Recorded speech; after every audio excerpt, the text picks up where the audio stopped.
Hi, I'm Ashley. This is my very first year keeping bees, and I'm super pumped, super excited, and not as scared as I thought I'd be. I'm Jane McCloy, and I started beekeeping with Elise probably 8 years ago. I am Kelsey Nichols. When I'm not beekeeping, I am running Aurora Midwifery with Kimberly, who's my mom, and all of our fabulous midwives. Hi, my name's George, and this is my second year as a beekeeper, so I'm pretty excited to pick up another nuke. I'm Jen from Wild Prairie Honey, and I'm a beekeeper here in Chestermere, Alberta. Oh, I'm feeling great. I'm so excited to get going again. I lost all my bees last year, so yay!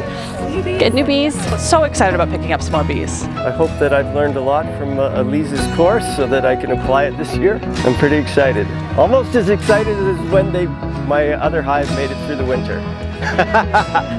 It's basically like Christmas morning for beekeepers. We're super excited. I was at work this morning and got off, and I couldn't wait to drive down here and pick up these lovely bees.